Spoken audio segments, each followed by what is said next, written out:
All right. Good morning, good afternoon, folks. Thanks for joining us today. We had to take a hiatus last week, so thank you all for joining us this week and taking time out of your busy schedules. Today, which most of you probably already know, we're going to be talking about advanced reporting and Studio Designer, insights that drive results. As always, the amazing Julia Nikishna is here to provide you with those details and information on advanced reporting. So, Julia, thank you as always for doing this for us. Oh, thank you, Anthony. Your intro is too kind. Well, let's see if I can make it through this next section without getting all tongue-tied. But for those of you who don't know Julia already, she owns and operates New Age Financial Consulting, which offers bookkeeping and accounting support, including CFO services for large and small businesses. She also specializes in unique and complex accounting needs of interior design firms and showrooms. She also has comprehensive procurement services that she offers for designers and showrooms as well. Last house cleaning item before we get started. This is a Q&A session. So if you have a question at any point during the webinar, we'll try to answer them in real time if possible. If not, we'll try to wrap all of them up at the end. Click the question mark box in your Zoom toolbar. I believe it's a box with a question mark now instead of QA as you see on my handy updated graphic. In the window that pops up, enter your question and we'll go as quickly as we possibly can through all of those. With that being said, Julia, I'm going to turn it over to you, and you are Okay. ready to go. Let me just share my correct screen.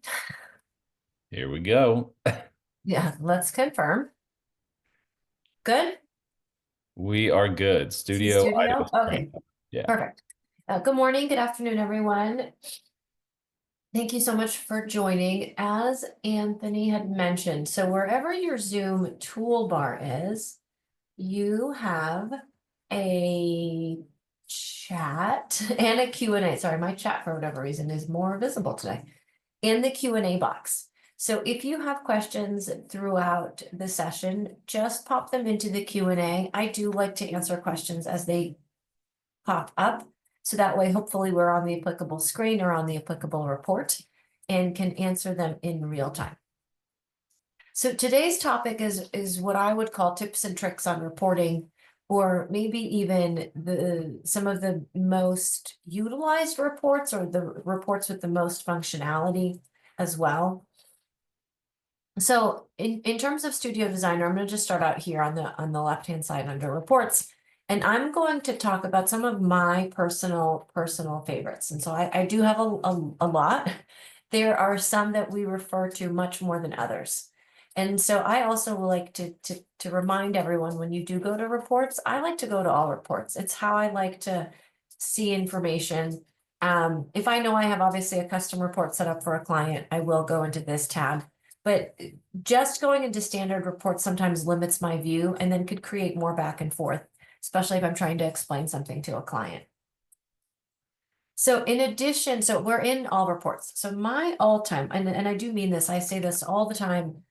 I don't know how many times a day or how many times a week, but I tell everyone, if you learn any report, or if there's one report that you should learn in Studio, it's this one. And so it is hearted in our test database here. And it's called the 2010 Space 03 PW by Rue. This is an oldie, as you could probably tell by the year. Project worksheet is actually, I believe, a studio term. Anthony, correct me if I'm wrong. I mean, it's the project worksheet. So PW stands for project worksheet, and this is a desktop term. It's how desktop reports were laid out. And so I actually don't believe project worksheet holds any meaning outside of studio. Yeah, Um, you might be right on that one. yeah, so I have so many people ask me why it's named 2010 Space 03. I'm like, I don't know. I'm like, that's maybe when probably the third one that was created in 2010. I'm like, that sounds That makes logical. sense. That makes Um, but project worksheet, I mean, yes, I mean, there was a whole section in desktop all about project worksheets.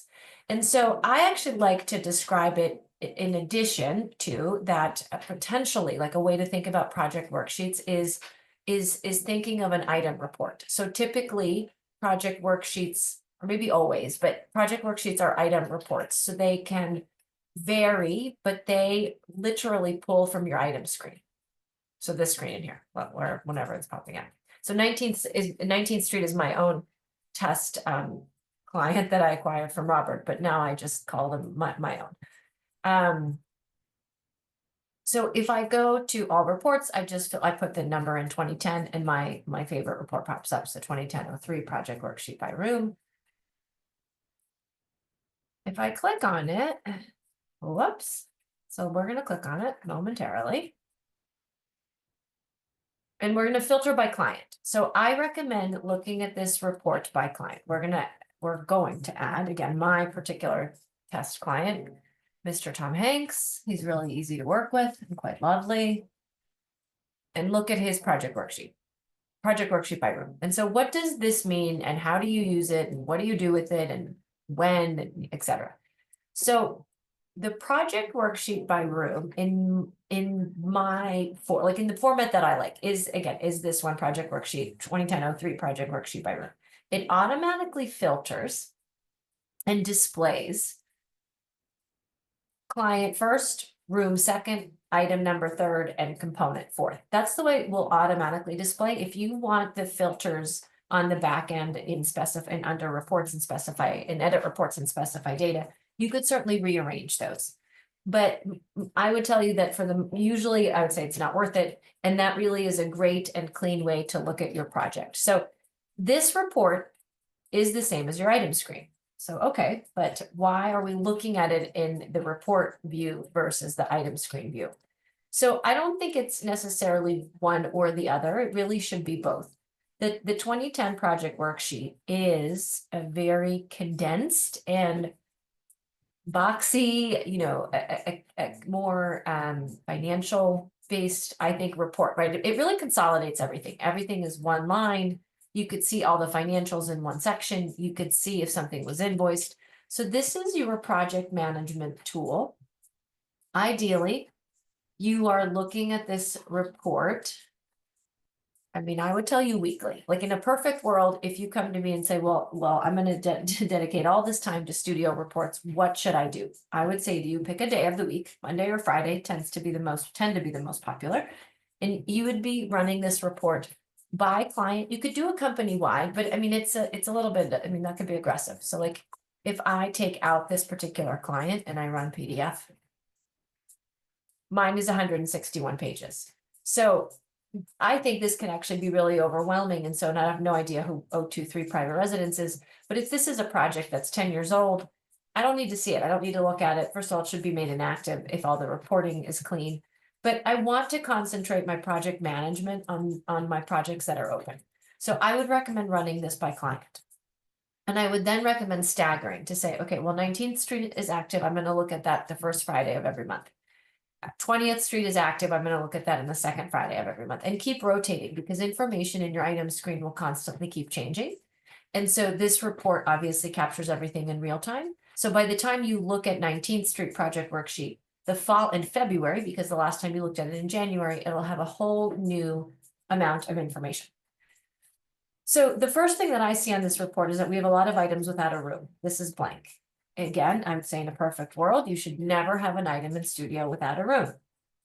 You should always enter everything with a room, with an item number and a component. And it's okay if you've forgotten, right? You'll catch that on a report like this. You could catch that in your item screen as well.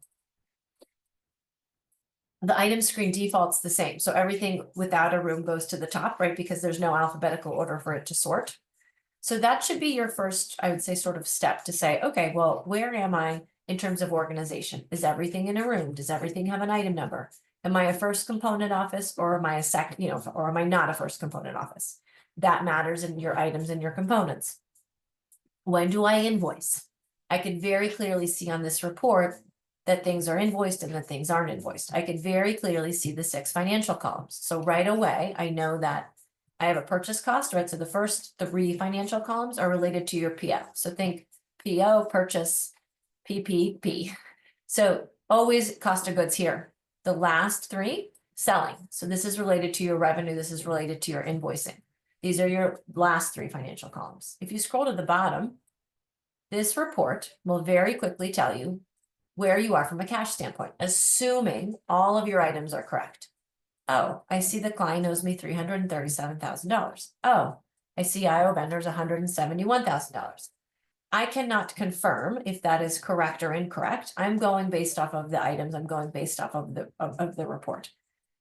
If this isn't something that you are used to looking at, again, it's just a really great check-in, and it can be a really good tool, not only for keeping your items clean, but also from your cash projection, cash analysis, cash management standpoint, all of the above, and obviously depending on how you handle it. So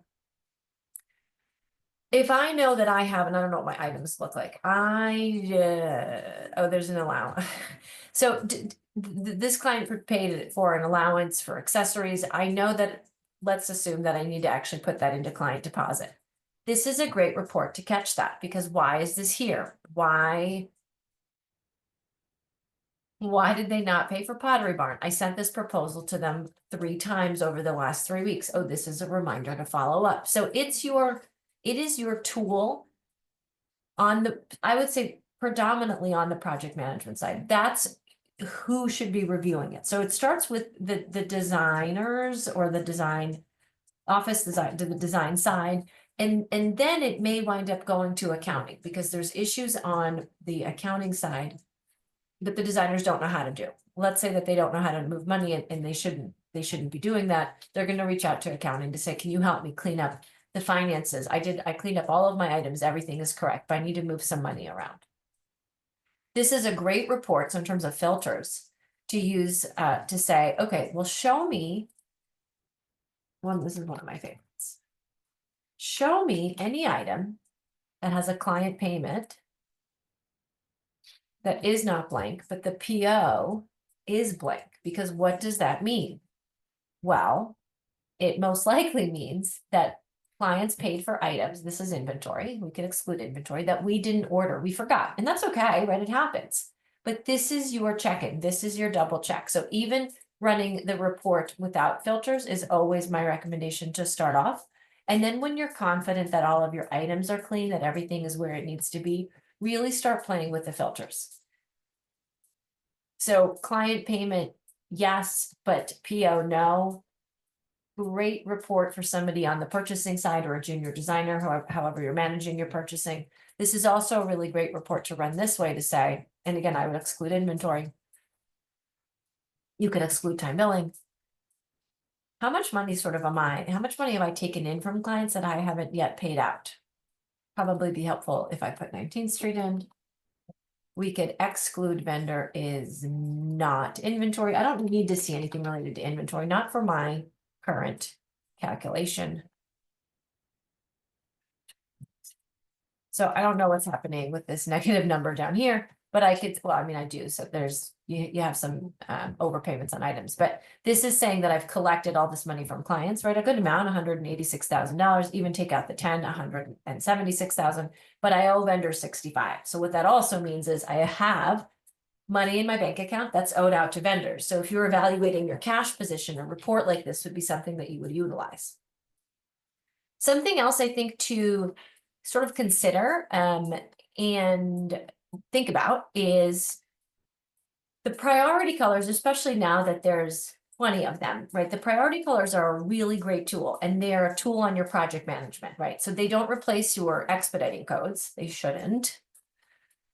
Best practice is to use codes and colors, but they are a good communication tool, and they do help in a 2010 report. So you can add the priority color to your 2010 reports. And again, depending on which designers look at which projects, but customize it and then save it and then share it with the entire team. So go to specify data, type in priority. I usually just use color status, so you could use name. I believe the color name filter is now a newer, there used to only be one code that you could add for colors, but now there are 3. So I'm just going to use the old one. So color, and I'm going to add it to the very right of the report. That you could also, I would say very right or very left are the most common. I'm going to save a new, and I'm going to title this with colors, and then I don't know, my initials. So if I go to custom, here I am. I don't want to do actually client payment is not blank, but I do want to do 19th Street.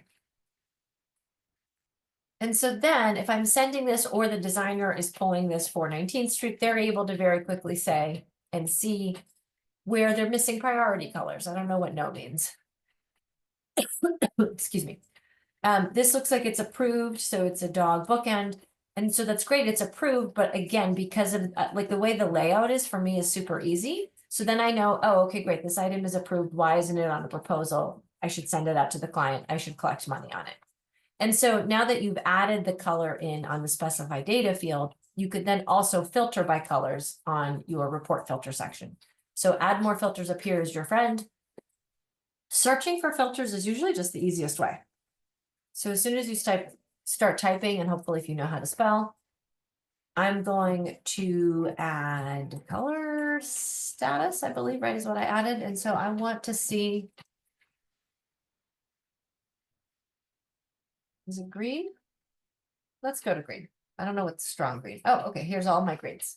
So this is telling me everything that's approved. It looks like I've done a relatively good job of putting all of my approved items on proposals, except for my first one. Right, and so now I could go in, I don't need to search through I mean, you could do the same thing. You could search through your item screen by the color as well. But hopefully it's a tool that will keep projects clean and organized. Again, just my recommendation really is weekly. And if if weekly sounds like too much, maybe try like every other week or so. But really make sure that this is on somebody's radar on either the design side or the project management side, depending on your titles. I would say my second favorite report. So this is all-time favorite, right? Favorite. If you learn anything, learn this one, play with the filters. You could add images, right? You could do so many different things with the 2010 report. The next favorite is, and so, something to remember, the 2010 here, project worksheet by room, that is absolutely an internal report. That has a lot of confidential information, right? It has vendor names, it has vendor pricing.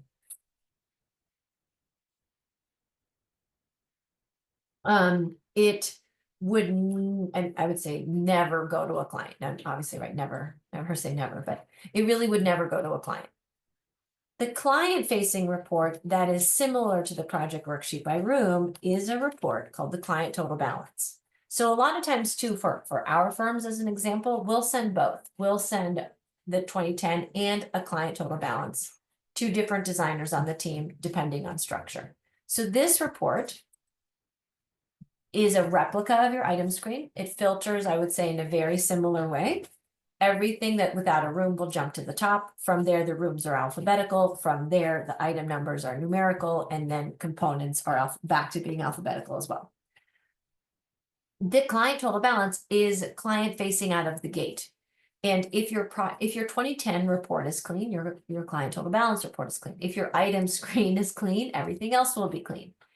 And I would say stress that very, very often, right? The reports in Studio are only as good as your data. So if you have 3 dining tables on as an item in 19th Street, but they're not moving forward with 2 of them, get them out of there, right? Make them inactive, delete them, void if they're on a proposal, do whatever necessary steps you need to do, but get them out of your item screen altogether. So I'm back in my client total balance. I filtered by 19th Street. And so what does this report show me? Well, this report shows me, right? It shows me nothing on the vendor side, all client facing. Remember everything by room, then your item numbers, right? Then your components. So I do have quite a bit not assigned to a room. I'm not doing a good job. I need to go back in and assign everything. That would be best. But this report you could send to a client to say, client, I'm letting you know where you are in your project. You paid me $394,000. I'm assuming funds available are zero. They're actually not for 19th Street. They're $700,000, I believe. You have 337,000 outstanding.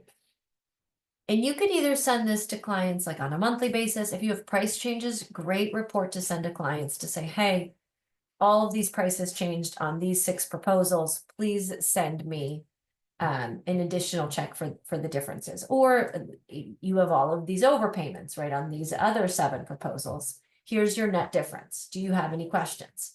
We've seen a lot of different customizations of the client total balance. So adding in, just want to go to an item that makes sense, but adding in notes can be a good tool. However, that depends on how your office utilizes notes. Are notes internal or external? If you decide that notes are external, would you like to save your changes? No. If you decide that reports are external, you can absolutely add reports to your filters in here. And then anytime, and as long as the office knows that you need a price change, you need to notate it in a note section. Really great way. Whoops. Really great way to communicate that to a client out of the gate, right? So I'm going to add notes to the back here. You could add images. Always helpful. Everybody likes images. I like images usually at the top. So images will be on my very far left. The notes will be on my very far right. You may have to play with these column widths to make sure that everything fits on one page. Other costs, if your office is great about other costs being only being utilized for freight, rename other costs to freight. Because then the client isn't asking you, well, what's another cost? What's another cost? Out of the gate, they're going to know what their freight total has been on their entire project. So we're just going to shorten these a little bit. Balance. We're going to call this a payment. We're going to save a new with the date because sometimes there's too much in here. Let's see. And so let's run this for 19th Street. I don't know if we utilize notes in here at all. Oh, look, we do. Not with any type of meaning, but that's okay. So as a communication tool, depending on how you present your purchasing process or what's stated in your how we work documents, this is just another really great tool and an automated tool. So I don't know, we see firms coming to us that are, I would say, that are in studio, or maybe they've been in studio, whether it's been a year or even 5 years or even longer, but they're still doing quite a bit in a Google sheet or in an Excel sheet. And that's their communication tool with clients in terms of progress and status and updates. But this really can become your client facing status update report, right? And you could customize it many, many different ways. You can, so I added notes so the client could say, oh, I see that there was a price increase on 2023 on this particular lamp.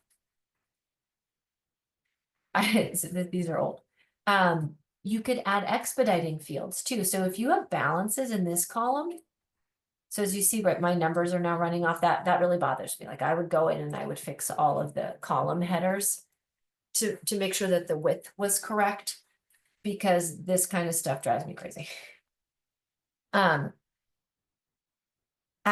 in, so this is assuming that you're using your expediting fields, but adding in estimated ship date or estimated delivery date. I don't know which one you're using, but adding in a field like this is also, again, it just helps in communication. So that way the client understands, oh, I have a balance. I see I have a balance from freight. Oh, I am going to make this 30, 35. Not only do I have a balance for freight, but this item is shipping. So I understand that so-and-so design firm would like to get paid on the balance too.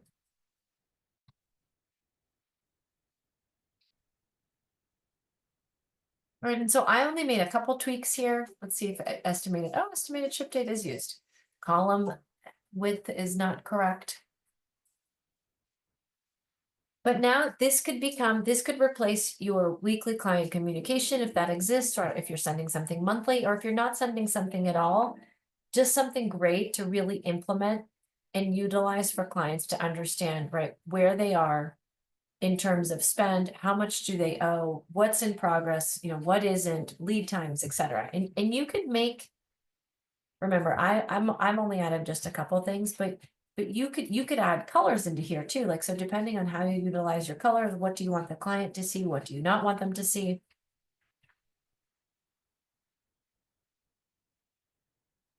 these numbers are a little bit goofy, right? But I could send this out today to say, you owe me an additional $337,000.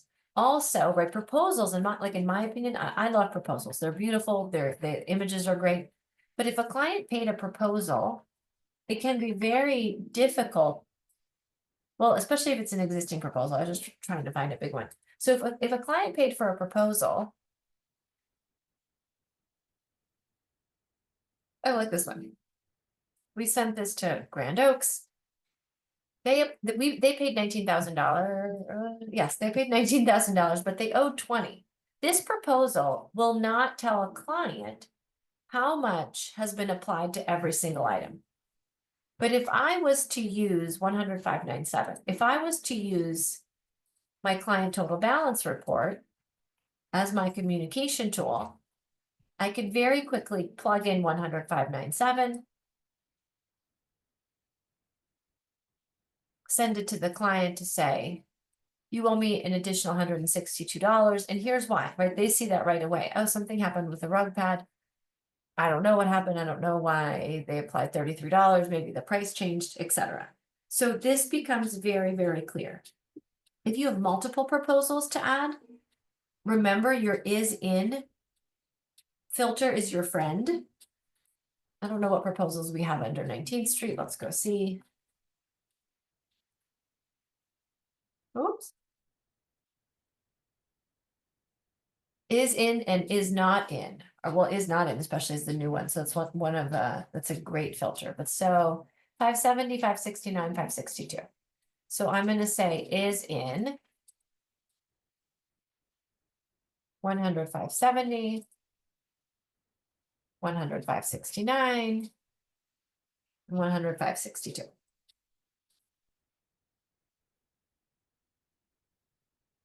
And so now the client, and you can send the proposals in addition to the client total balance. I think we have a lot of, I would say like a lot of our firms do that. So if they're sending a really large proposal package out this week for, let's say the dining room presentation just occurred, and they're collecting 100,000, 200,000, $300,000 on one particular room, the office will run the client total balance report when they're about to send another large payment request, right? Because that's the time that you're already asking for money. So I would say just keep everything consolidated. Send your current proposals and then send the client total balance for the last 3 proposals or the last 5 proposals that you issued to them that now have small balances.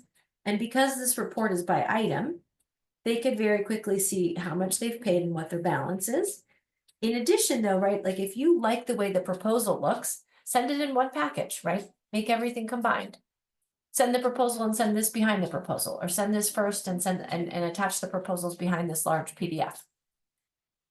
You could also do it. So I have no idea what's happening in 19th Street, but if I wanted to just send them an entire, like let's say 10562, actually, let's see if they have anything not paid yet. Is 100, what's happening here? Oh, that is a payment and it shouldn't.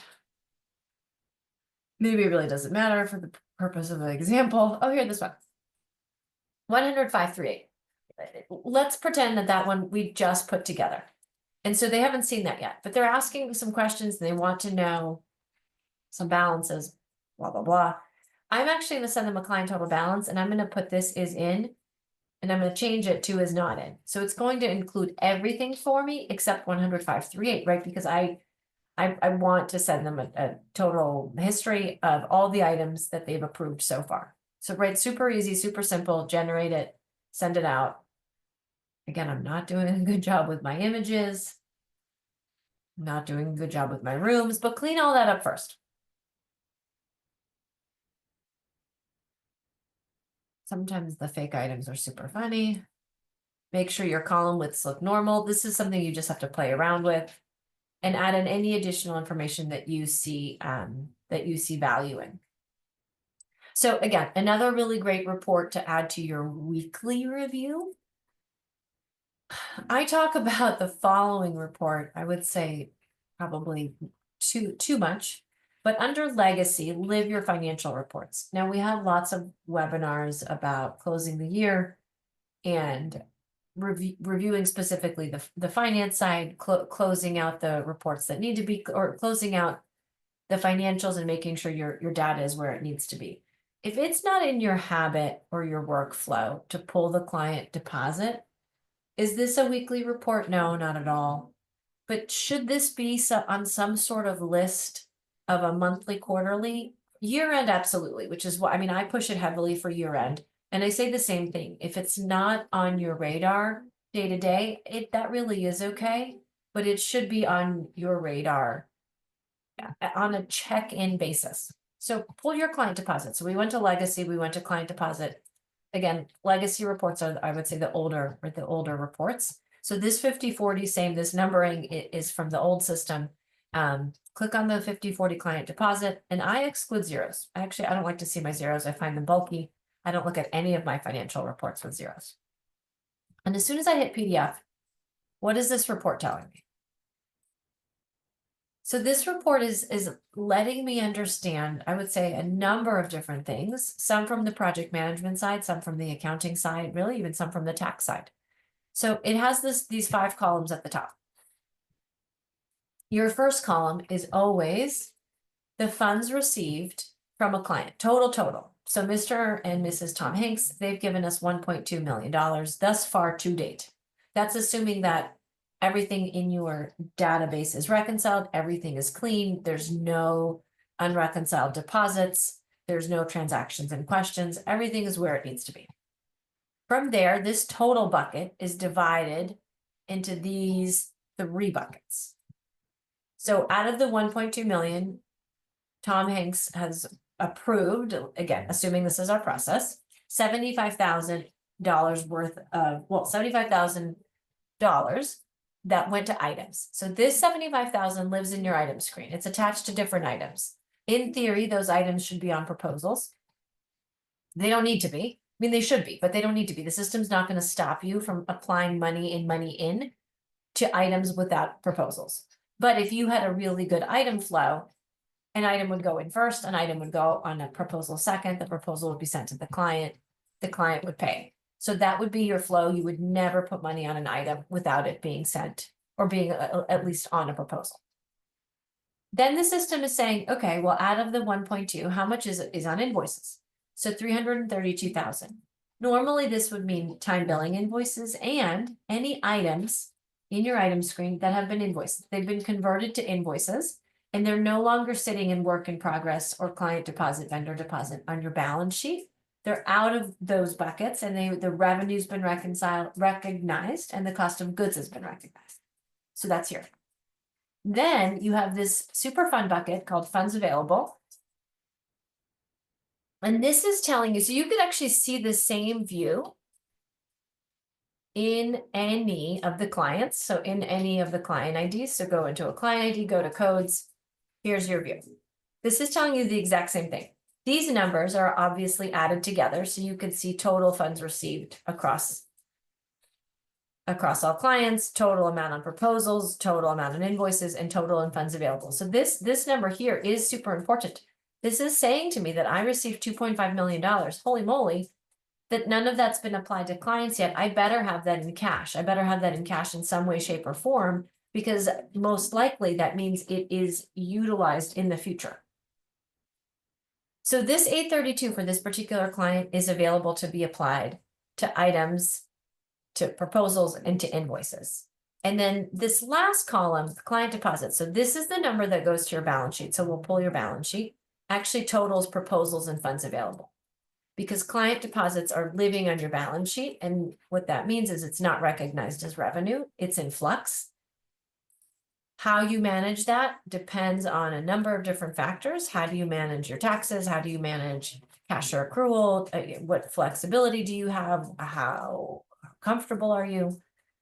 So scroll down on your balance sheet and you see client deposit, 3.4 million.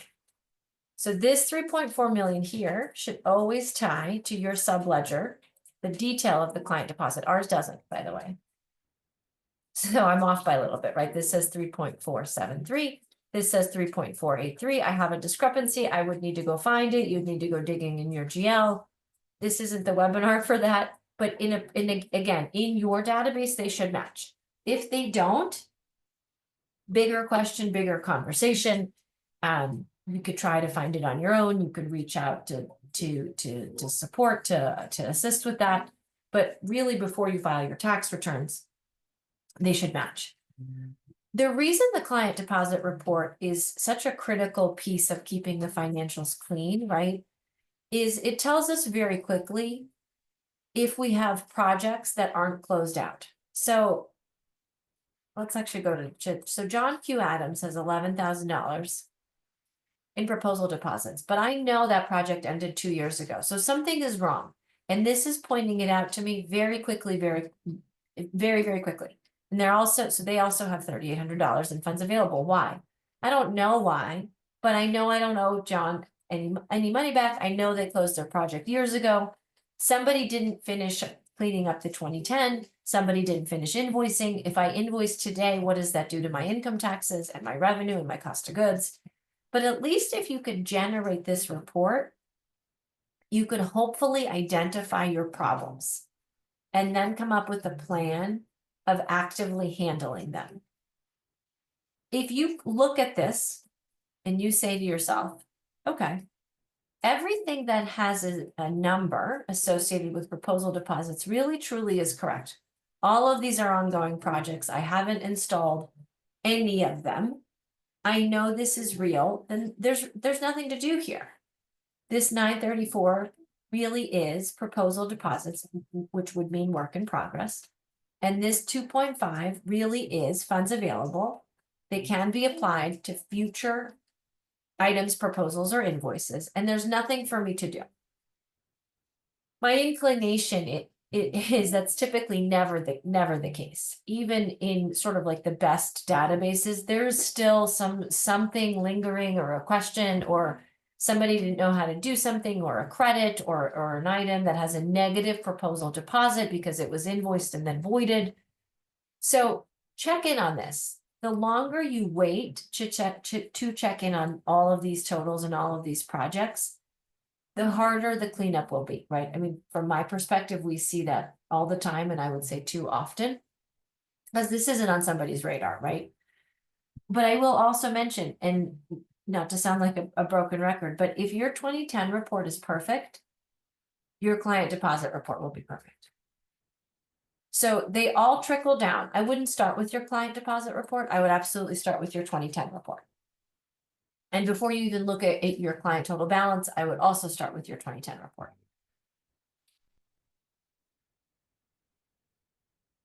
So that's a quick, I would say those are my top three. I mean, we didn't talk too much about expediting. The expediting reports in Studio, I actually think are fantastic.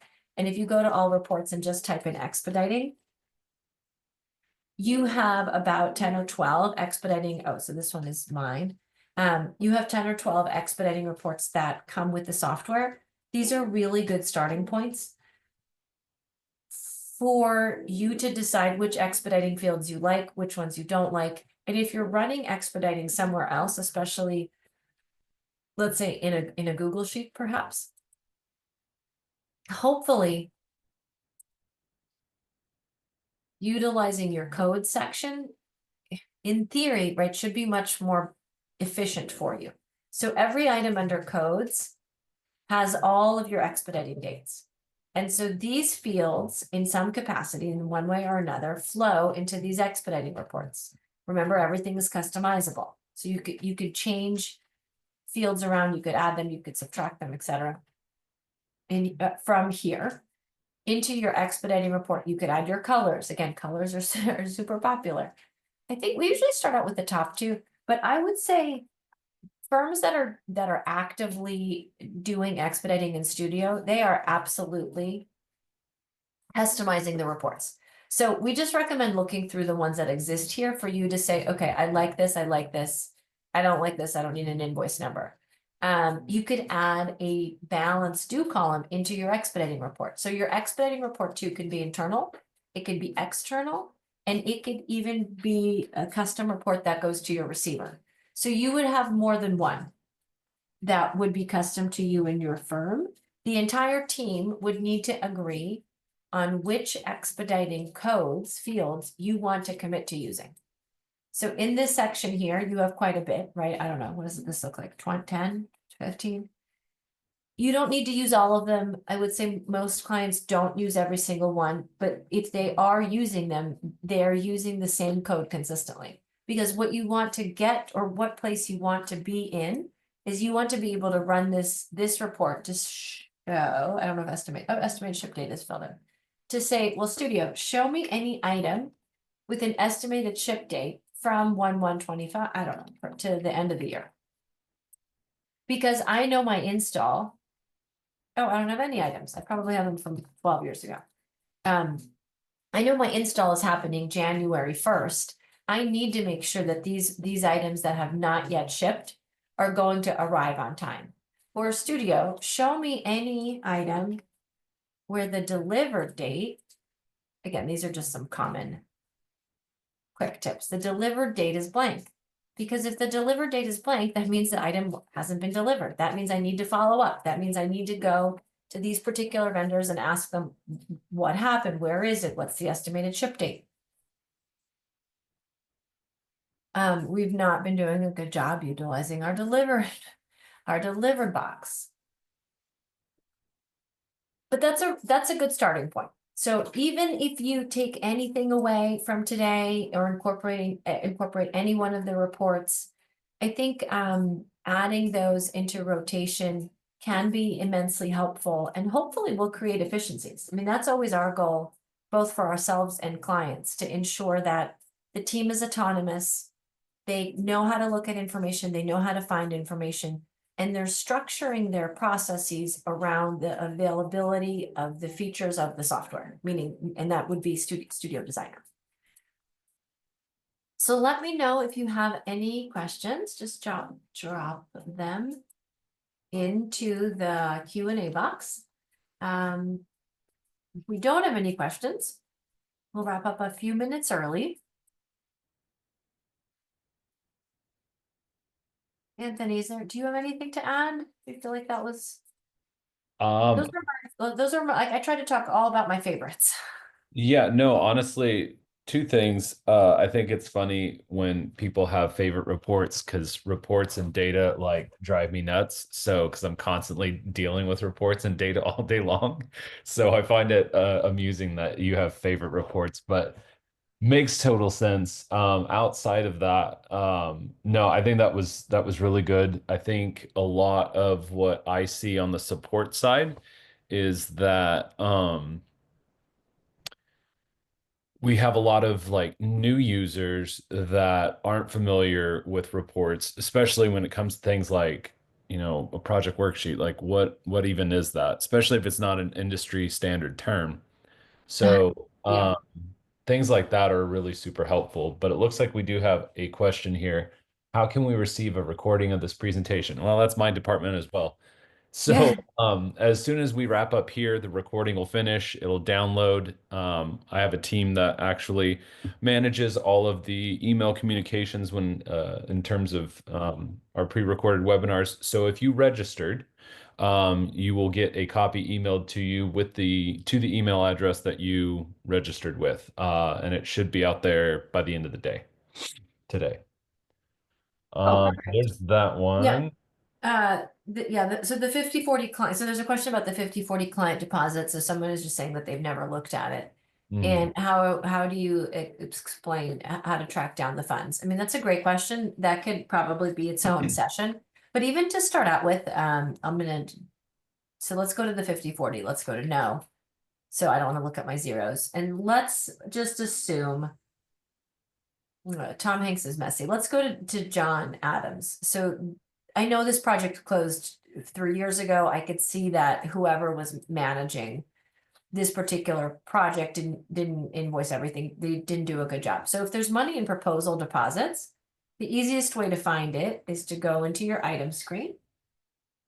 So there may be lots of sort of examples in your client deposit that we're not even going to cover, but I'm just going to give you the most the one that's most common. No, I don't want to segment changes. So go to John Adams up here. Is it no?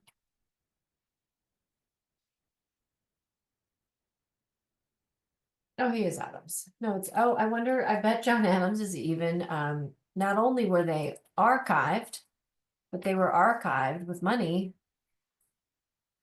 on, yep, with money open in proposal deposit and funds available. So big no-no, but it happens. So now I found it. Great. So I made them active again. It wants me to assign a country. Great. Go to projects and I go to Adams. Or I'm going to try to go to Adams. Okay. Your view up here is absolutely your friend and a tool. So when I'm searching for, well, yeah, when I'm searching for different things, I make everything item list, which I believe it already is. And then I actually utilize my column headers to throw items to the top and or to the bottom. So in this particular instance, I don't want to see any item that has an invoice. I want to throw all of that to the bottom, and I only want to look at items without an invoice at the top. Because if I have proposal deposits, that means I need to invoice. So then change your item, then change your view back to item details and look at these financials. So I could see an item in here already. Oh, this particular client paid for this cheese, but we didn't pay the order and it was never invoiced.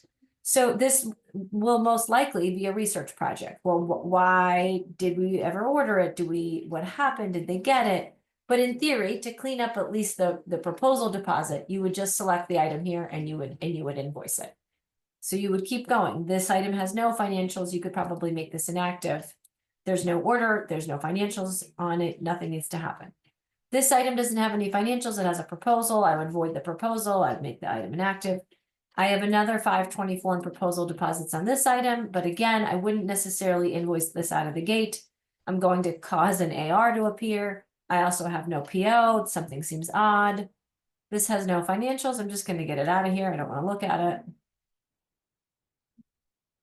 So maybe that, I don't remember, what was the total? Oh no, it was 10,000, so there must be more. Oh, here, oh, that's invoiced. Maybe that's it. Or, oh, we could also have items. This is a great, again, great game to play. Oh, that's it, because it's 10,402 and then my other 500 and some dollars. So again, you invoicing it would solve the proposal deposit problem and create other problems. So the items need to be cleaned up. Everything needs to be logical. Your purchase order needs to be reflective of what happened. You shouldn't have a balance due on your PO when if you know the item is installed and you're invoicing the item. And then you may have some really sort of crazy stuff and you could have negative proposal deposits, or you could have funds available and you're like, oh, that's not, that's not correct. And you could be 6 months behind in a reconciliation. So I think start there and see what this report looks like. And if you need additional help, you potentially reach out to support. But really great question. Yeah, and speaking of support here, I definitely wanted to, if it'll let me. Here, I can stop sharing because I think you need to share, right? Yeah, but it's not letting. There we go. That's more like it. All right, let's see if I remember how to do my job over here.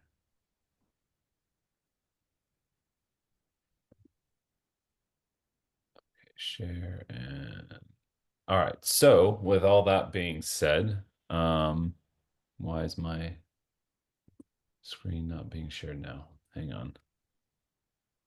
Let's try this one more time. Promise I've done this before, folks. For a long time, dear.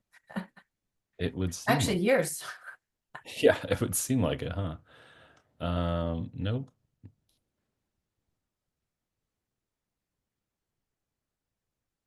I know what it's doing. Man, I thought two monitors would help my life out. I might actually need a third, but Oh, that's funny. one more time. Screen share. There we go. That's more like it. So if any of you all have any more questions, whether they are for Julia or for our support team here at Studio Designer, you can reach Julia at newagefinancialconsulting.com. Her phone number is there for you, as well as her website. We have a chat assistant that we are constantly training and teaching. new things about Studio to help answer your most fundamental questions. So please reach out to our chat assistant. This can also route you to a live agent if one should be available at that time. We're not helping other folks. Um, so you have the ability to chat with a live agent there as well. And if nobody's available, it will automatically create a case for you that we can follow up with you and get you what you need.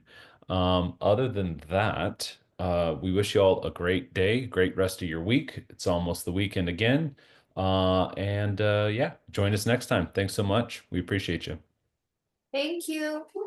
Bye, Julia. Take care. Bye. Talk to you soon.